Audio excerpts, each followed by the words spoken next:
Okay, so we did one by hand where we made an xy chart and input x's and got some y's out and saw that log base 2 of x is really just a reflection of 2 to the x about the line y equals x because those two functions are inverses of each other. Let's go explore some more on our TI. Alright, so we're going to go to y equals and then we're going to, if I just do log, that remember just as log base 10. I want to see what base 3 is like, so I'm going to push math. And then I'm going to arrow down and it's going to say log base. I'm going to push enter. Now it has log base 3 for me waiting and I can go input my x. Now if you have an older model, it may not have that feature. We'll find a way around that later when we talk about change of base formula. So log base 3 of x, I'm going to do a zoom 6. And notice it looks a lot like log base 2 of x, except it seems like it gets cut off. That's because the calculator pixels don't show clearly what's happening, going closer and closer to the y-axis. So basically what I have is pretty much the same shape as 2 to the x. However, right here, what it should show for you is that there is, remember, a vertical asymptote at x equals 0, and my graph should really come closer and closer and closer to it. So the calculator fails to display that part. It really actually does look a lot like the red function log base 2 of x that we did over up there. And as long as the base is bigger than the base is not going to be 1 because we're looking at bases greater than 1. So as long as it's greater than 1, it's going to have that general shape, because remember, as long as we have like 2 to the x or 3 to the x or 4 to the x, it's always going to look like that general shape. And then if I flip it about the line y equals x, it's going to show me that shape on the other side symmetrically. So even if I were looking at, let's say, g of x equals log base 5 of x, I would still expect for it to go through 1, 0 and have this general shape. How high it rises has to do with the base if we go explore with different bases, but that's the general shape. Now, if I go and I look at a base less than 1, so if I have a decaying exponential, what does the log function look like? Let's go y equals, and I'm going to clear that and go again to math, and then go to the base, now log base, push enter when you get to that, and I'm going to make the base 1/3 and x. So log base 1/3 of x, and if I do a zoom 6, that's what it shows. And again, it's not displaying the vertical asymptote.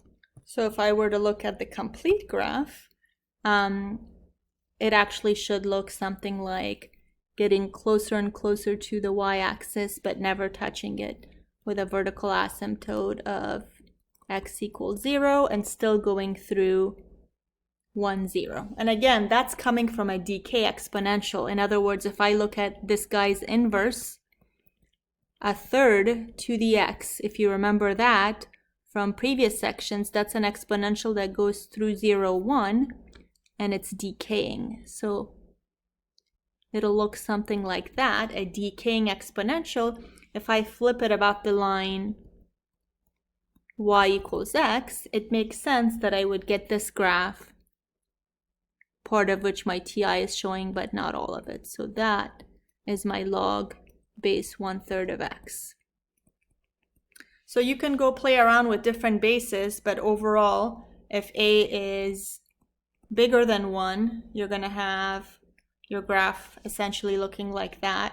And if a is less than 1, but again, always remaining positive, it's going to look essentially like the other black graph that I have. And again, like we said before, transformations still apply to these graphs too. So if I want to just do a quick sketch based on what I know now of what log base 2 of x minus 4 would look like, that x minus 4 on the inside has actually shifted my basic log function 4 to the right. So if I just do log base 2 of x, it'll go through 1, 0 like this, the basic one, because the base is bigger than 1, so it's going to look a lot like this one when we did log base 3 of x. And again, you can go put that on your TI also. Just remember, make sure you know that that graph continues forever and ever and it doesn't stop like it looks like it stops there. So there's my log base 2 of x. But if I shift it 4 to the right, I'm going to go 1, 2, 3, 4. So 1, 0 goes 1, 2, 3, 4 to the right and becomes 4, 0. So there's my new graph. And since I used to have a VA at x equals 0, now my VA basically happens at 4 because it got shifted over 4. And I should label this correctly. 1, 2, 3, 4. This is going to be 5 for my x-intercept. And my VA is going to be x equals 4. And we're going to go put that on our TI really quickly. So you can see how it, again, gives you sort of a misleading image. It doesn't show that it goes down forever and ever, approaching a vertical asymptote of x equals 4. So if I go to math, again, I'm going to arrow down until I get to log base, push enter. Now I want a base 2. And the argument is x minus 4. Now if I do a zoom 6, you see how it was shifted over 4 units. Now the intercept is 5. However, it looks like it stops, but we know it does not stop. It goes down and approaches the vertical asymptote of x equals 4. Pause the video and try part B on your own. Okay, so the only thing going on with this one is, I guess, the minus, which causes a reflection about the x-axis because all the y values become the opposite of what they were. So we did log base 3 of x upstairs, remember, right here. All we got to do is just reflect it about the x-axis.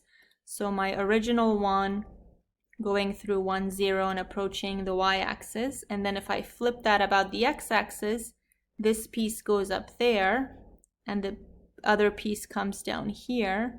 So I guess log base 3 of x with a negative in front of it looks like that, still indicating that there is a VA, but it hasn't moved. So that'll be my function. Graphed. And then we're kind of running out of space for part C. Part C, I'm going to do a quick sketch. Remember, ln just means log base e of t, so we're going to try to fit it here. And since e is greater than 1, it's going to look like a base 3 or a base 2, somewhere in between those guys.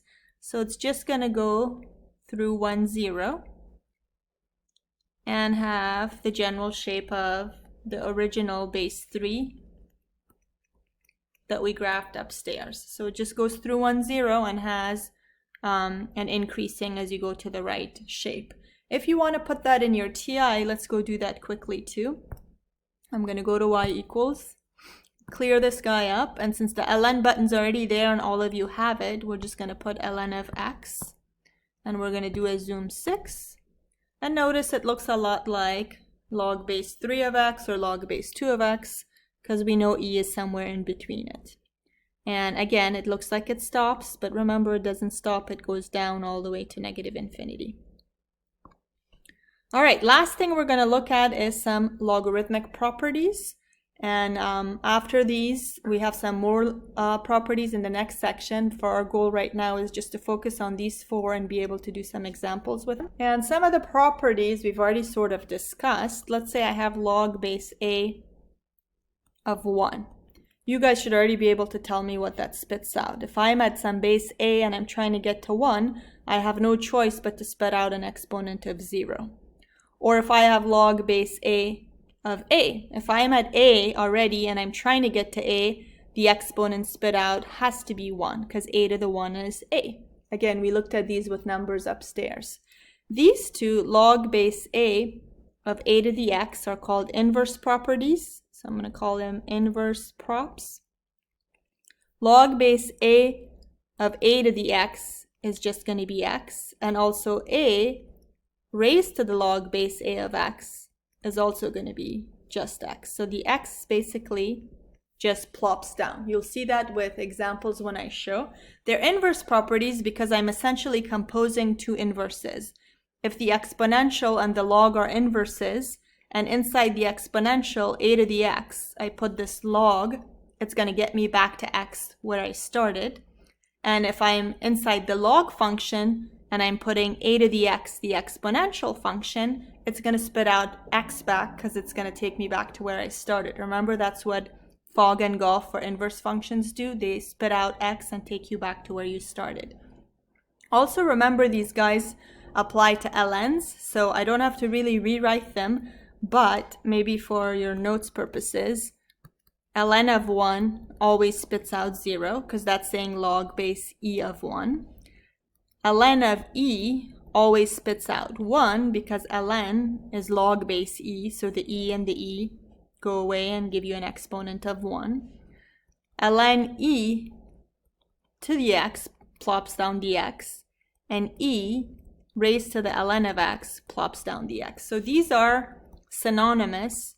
It's just sometimes for students it's harder to remember that ln is just log base e, and the same properties apply to ln as well. So remember those 4, and again the first 2 are just common sense, and 3 and 4 come from inverse properties. When I compose 2 inverses, they take me back to where I started. All right, with that, let's go look at the examples. Part A, notice 8 and 8 are repeating, so what plops down is just the 17. I'm essentially applying property 3 here. So no big deal, no work needs to be shown. Part B, it's basically property 3 again. ln and e cancel each other out, and what pops down is the 2. Part C requires a little bit more work. I'm going to write that as ln of e to the -1 because that's a reciprocal of e. And once I write it like that, the ln and e cancel each other out, and what pops down is the exponent of -1. So far, I've basically used property e. When the base and the argument base are the same, whatever that exponent is up there just plops down. Part D, since the 5s are repeating but the 5 is trapped under the radical, I'm going to write that as log base 5 of 5 to the half. Then that way the 5 gets untrapped and these 2 bases are the same. And when the bases are the same, that exponent just plops down. So part D looks like it's going to be a half.